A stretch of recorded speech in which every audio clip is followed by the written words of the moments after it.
Assalamualaikum everyone. Welcome to Future Aspirants.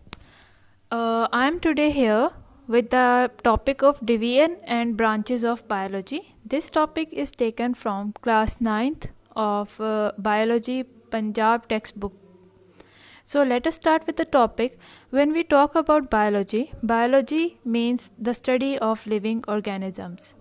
And biology, it is a branch of science, and it studies about different living organisms, whether they are plants, animals, microorganisms. So let us start with the topic. First of all, the topic consists of actually two words. First one is about the division of biology and second one is about the branches of biology. So जब हम divisions of biology की बात करते हैं, there are three major divisions of biology. And three major divisions जो हैं, they are used to study the different aspects of life. Means the life exists in different forms. Plants की सूरत में, animals की सूरत में, as well as microorganism की सूरत में भी हमें लाइफ देखने को मिलती है. तो इन सब के बारे में डिटेल से स्टडी करने के लिए बायोलॉजी को 3 डिफरेंट डिवीजन्स में डिस्ट्रीब्यूट किया गया है. अदरवाइज एक सिंगल फील्ड के अंदर सबको स्टडी करना, it will create a mess confusion. And ये जो 3 डिफरेंट डिवीजन्स हैं, इसमें हम लोग मेजर ग्रुप्स ऑफ ऑर्गेनिजम्स को स्टडी करते हैं. बेसिकली हमने जो 3 डिवीजन्स में डिवाइड किया है, उसमें हम डिटेल से इस डिवीजन को अभी जब बात करते हैं, हम डिटेल से हम हर ऑर्गेनिज्म को फोकस नहीं करते, बल्कि मेजर और ग्रुप्स के हिसाब से उनको डिवाइड किया गया है. So first group is zoology. Zoology means it is a branch of biology that deals with the study of animals. जितने भी animals हैं, whether they are aquatic, they are terrestrial, किसी भी चाहे वो रेप्टाइल्स हैं, मैमल्स हैं, उन सब को स्टडी करने के लिए जो बायोलॉजी के ब्रांच है, उसे हम ज़ूलॉजी का नाम देते हैं. Then the next division is of botany. Botany means the branch of biology that deals with the study of plants. Plants भी डिफरेंट हैं, जाहिर सी बात है. कुछ they are some are very big in size, some are very small, some are terrestrial, some are aquatic. उन सब को स्टडी करते हैं हम बॉटनी की फील्ड में. The third division of biology is microbiology. Microbiology, it is the branch of biology that deals with the study of microorganism. हर तरह के जो different microorganism पाए जाते हैं, उनके बारे में स्टडी करने के लिए माइक्रोबायोलॉजी की डिवीजन है. और इस डिवीजन के अंदर, इस फील्ड के अंदर हम आगे फर्दर डिफरेंट डिवीजन्स हैं जो डिफरेंट माइक्रोऑर्गेनिजम्स को स्टडी करने के लिए यूज़ की जाती हैं. So now we will talk about the different branches of biology. Divisions हमने ऑलरेडी स्टडी कर लिए हैं, अब डिफरेंट ब्रांचेज हैं. जब हम इन ऑर्गेनिजम्स को स्टडी करते हैं, तो उसके लिए भी हर organism, like human being, like an animal, like a plant, उनके अंदर डिफरेंट स्ट्रक्चर्स हैं. वो स्ट्रक्चर्स किधर काम आते हैं, किस तरह से उनके अंदर जो जीनेटिक्स हैं, इन सब को स्टडी करना, जो मॉलिक्यूल्स पाए जाते हैं लिविंग ऑर्गेनिज्म में. तो बायोलॉजी को फर्दर बहुत सारी ब्रांचेज में डिवाइड किया गया है, ताकि हर एक फील्ड को, हर एक ब्रांच को डिटेल से स्टडी किया जा सके. So first branch that I am going to tell about is morphology. Morphology का मतलब है कि ये वो ब्रांच है बायोलॉजी की that deals with the study of form and structure of living organism. एक लिविंग ऑर्गेनिज्म का स्ट्रक्चर कैसा है, फॉर्म कैसी है, उस सब के बारे में स्टडी करने के लिए मॉर्फोलॉजी की ब्रांच यूज़ की जाती है. The next branch is molecular biology, और इसका दूसरा नाम बायोकेमिस्ट्री भी है. And it tells us about the study of molecules of life. There are different molecules of life. Molecules of life से मतलब वो मॉलिक्यूल्स जो कि लिविंग ऑर्गेनिज्म की बॉडीज़ के अंदर पाए जाते हैं, और ये उनके सर्वाइवल के लिए बहुत ज़्यादा इम्पॉर्टेंट है. ये part of the structure of living body है. उनके फूड के अंदर ये पाए जाते हैं और उनकी ग्रोथ में बहुत ज़्यादा इम्पॉर्टेंट रोल प्ले करते हैं. Different molecules are there like water, proteins, carbohydrates, lipids, nucleic acids. ये सारे इंपॉर्टेंट मॉलिक्यूल्स हैं जो कि लिविंग ऑर्गेनिज्म के अंदर पाए जाते हैं, और through the food they transfer through the different organisms. Next branch is about anatomy. Anatomy tells us about the study of internal structure. The internal structure of living organism. उसको detail से study करने के लिए anatomy is a branch of biology. Then there is histology. Histology का मतलब है microscopic study of tissues. हमारे sales जो कि बेसिक यूनिट ऑफ लाइफ हैं, when the sales having the same function they combine with each other, that forms a tissue.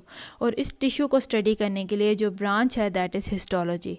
So this is a microscopic study because tissues को detail में study करने के लिए microscope का इस्तेमाल किया जाता है। Then the next branch is about cell biology. Cell biology वो ब्रांच है बायोलॉजी की that tells us about the study of structure and function of cells and the organelles present inside the cell. There are different organelles like nucleus, cytoplasm, vacuole, cell wall, cell membrane. इन सब के structure को detail में study करने के लिए cell biology का branch use की जाती है। इसके अलावा सेल डिवीजन के प्रोसेस को स्टडी करने के लिए भी सेल बायोलॉजी की ब्रांच यूज़ की जाती है। Then the next branch is about physiology. Physiology is the branch of biology that studies the function of different parts of living organism. हमारे अंदर जो different parts हैं like heart, intestine, stomach, इन सब का क्या रोल है उनको डिटेल में स्टडी करने के लिए फिजियोलॉजी की branch is there. Then there is a branch of genetics. Genetics means the study of genes and the role of inheritance. Means जो जीन्स हमें अपने पेरेंट्स से मिलते हैं उनके बारे में स्टडी करना, किस तरह से जीन्स अपने एक्सप्रेशन देते हैं और हमारी बॉडी को, हमारे ओवरऑल पूरी लाइफ को कंट्रोल करते हैं, ये जेनेटिक्स की ब्रांच स्टडी करती है। इनहेरिटेंस का मतलब है transmission of character from one generation to another. Means character जो कि हमें अपने पेरेंट्स से मिलते हैं वो किस तरह से पेरेंट्स से ऑफस्प्रिंग में ट्रैवल करते हैं, उनमें पास ऑन किए जाते हैं और किस तरह से हम देखते हैं कि एक डॉग के जो ऑफस्प्रिंग हैं वो डॉग जैसे हैं, एक ह्यूमन बीइंग के ऑफस्प्रिंग ह्यूमन जैसे हैं। तो किस तरह से ये कैरेक्टर्स हैं जो एक जनरेशन से नेक्स्ट जनरेशन में पास ऑन होते हैं, हम ये जेनेटिक्स की फील्ड में स्टडी करते हैं। Then there is a field of embryology. Embryology means it studies about the development of an embryo to a new individual. Obviously जब new offspring बनता है, whether it is inside a female body, whether it is inside an egg like a chick, वो किस तरह से simple cell से पूरी एक कॉम्प्लेक्स ऑर्गेनिज्म में बनता है, क्या किस तरह से सेल डिवीजन होगी, सेल किस तरह से उसमें डिफरेंट, हर सेल को, हर part of group of cell को एक डिफरेंट फंक्शन अलॉट कर दिया जाता है, ये सब स्टडी किया जाता है एम्ब्रियोलॉजी के अंदर। Then there is taxonomy. Taxonomy का मतलब है कि जो तमाम ऑर्गेनिजम्स हैं, जितने भी लिविंग ऑर्गेनिजम्स हैं, whether they are plants, animals, micro organisms, हर एक की क्लासिफिकेशन करना, उनकी नेमिंग के प्रोसेस को क्लासिफिकेशन करना ऑर्गेनिज्म को into groups and then sub groups, this comes under the field of taxonomy. Then there is palaeontology. Palaeontology का मतलब है फॉसिल्स की स्टडी करना। फॉसिल्स होते क्या हैं? They are the remains of extinct organisms like dinosaurs. हमें किस तरह से पता चलता है कि डायनासोर्स एग्जिस्ट करते थे आज से सदियों पहले, आज से हज़ारों साल पहले। तो we have studied about them, we came to know about them because of fossils. तो फॉसिल्स को स्टडी करने के लिए there is a branch of biology जिसमें फॉसिल्स को स्टडी किया जाता है, उनसे उस वक़्त के, उस दौर के बारे में जाना जाता है, उसके बारे में इंफॉर्मेशन हासिल की जाती है, and that branch that studies the fossil is called as palaeontology. Then there is environmental biology. Environmental biology, as you can see, environment से हमें पता चलता है कि ये बायोलॉजी की वो ब्रांच है जो कि लिविंग ऑर्गेनिज्म के इंटरेक्शन को देखती है एनवायरनमेंट के साथ। लाइक वी ह्यूमन बींग्स, हम किस तरह से अपने एनवायरनमेंट के साथ इंटरेक्ट करते हैं और किस तरह से अपने एनवायरनमेंट के ऊपर डिपेंड करते हैं, उसकी चेंजेस के ऊपर डिपेंड करते हैं और किस तरह से हम पूरी नेचर में एक इम्पॉर्टेंट रोल प्ले करते हैं। सिमिलरली हमारी एनवायरनमेंट में each and every organism is very important. तो ये सारी इंटरेक्शन को स्टडी करने के लिए there is a branch of biology that is called as environmental biology. Then there is sociobiology, and this branch of biology, it tells us about the social behavior of animals that makes our societies. ये societies का concept अभी तक आप human beings में देखते हैं कि societies बनी हैं, सोशल बिहेवियर है, अपनी सोसाइटी में हमारा किस तरह से बिहेवियर है। तो other than us there are some animals also, like there are some insects like honey bees, termites, ends, उनके अंदर भी सोसाइटी सिस्टम डेवलप हुआ है, उनके अंदर भी इस सोशल बिहेवियर को स्टडी करना, that also comes along with human beings. that also comes in the field of sociobiology. Then there is parasitology. Parasitology का मतलब है कि पैरासाइट्स की स्टडी करना, उनके डिटेल में स्टडी करना. तो यहाँ पे क्वेश्चन है कि what is a parasite. Parasite होते क्या हैं? सो पैरासाइट्स वो ऑर्गेनिजम्स हैं that take food and shelter from their host, and in return they harm them. Means they do not benefit them but they harm them. For example, simple से example है lease. जो जुए हैं, they live on their host, बालों में रहते हैं. they attack, they take, they suck the blood from the skin, and in return they irritate the skin, they damage the skin, they damage the hair. तो बदले में harm पहुंचाना, नुकसान पहुंचाना, और फूड और शेल्टर उसी होस्ट से लेना, तो इसको हम पैरासाइट कहेंगे. Another example fleas, ticks, mites, जो एनिमल्स के ऊपर, डॉग्स के ऊपर, कैटल्स के ऊपर पाए जाते हैं, ये भी सारे पैरासाइट्स हैं. और इनके बारे में स्टडी करना, इनके स्ट्रक्चर के बारे में स्टडी करना, it comes under the branch of parasitology. Then the next field is biotechnology. Biotechnology is the field of biology that deals with the practical application of living organisms for the welfare of mankind. Means जिस तरह से science तरक्की कर रही है, हमने crops को बेहतर से बेहतर बनाने की कोशिश की है by changing their genes, by introducing new genes in them from another plant, ताकि रिज़ल्ट बेहतर से बेहतरीन हो. और ये मैन काइंड के बेनिफिट के लिए लिविंग ऑर्गेनिज्म को इस्तेमाल करना, ना सिर्फ प्लांट्स को बल्कि इसके अलावा डिफरेंट एनिमल्स हैं जिसके अंदर चेंजेस लाए गए हैं, माइक्रो ऑर्गेनिजम्स हैं जिनको इस्तेमाल किया जाता है ह्यूमन बींग्स के बेनिफिट के लिए.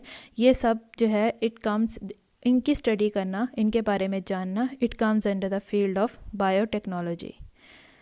Then there is immunology. Immunology क्या है कि इम्यून सिस्टम एनिमल्स के स्टडी करना. इम्यून सिस्टम क्या है? लाइक कोई वायरस, कोई पैरासाइट जब किसी एनिमल को, किसी ह्यूमन बीइंग को, किसी प्लांट को अटैक करता है, तो किस तरह से उसका इम्यून सिस्टम उस वायरस को, उस बीमारी को, उस डिसीज़ से लड़ता है, उस सब चीज़ों में को स्टडी करना कि क्या ओवरऑल पूरा प्रोसेस होगा जो हमारी बॉडी में चलता है, एनिमल्स की बॉडी में चलता है, उस सारे प्रोसेस को इम्यूनोलॉजी के ब्रांच में स्टडी किया जाता है. Then there is a branch of entomology. Entomology is a branch of study of insects. Insects के बारे में समझना. इंसेक्ट्स वो लिविंग ऑर्गेनिज्म हैं जिनकी तादाद, they are the maximum in number as compared to all other living organisms, whether they are plants, whether they are animals. There are variety of insects that exist in our environment, और उनके बारे में study करना, उनकी habits के बारे में study करना, it comes under the branch of entomology. Then there is a branch of pharmacology. Pharmacology का मतलब है कि ड्रग्स को स्टडी करना, जिस तरह से ड्रग्स बनते हैं उनको स्टडी करना, उनके इफ़ेक्ट को स्टडी करना on the system of human body. तो डिफरेंट एक्सपेरिमेंट्स के ज़रिए, जिस तरह से आजकल पैंडेमिक है कोरोना वायरस, तो उसके लिए जो वैक्सीन्स बन रही हैं उनके इफ़ेक्ट को स्टडी करना, उनको बनाना वैक्सीन्स को, it all comes under the field of pharmacology. So this was all about this video, जिसमें हमने डिफरेंट डिवीजन्स और ब्रांचेस ऑफ बायोलॉजी के बारे में बात की है. उम्मीद है ये आपके लिए हेल्पफुल वीडियो हो. अगर if you have any suggestion, you can comment in the comment section. And Allah हाफिज़.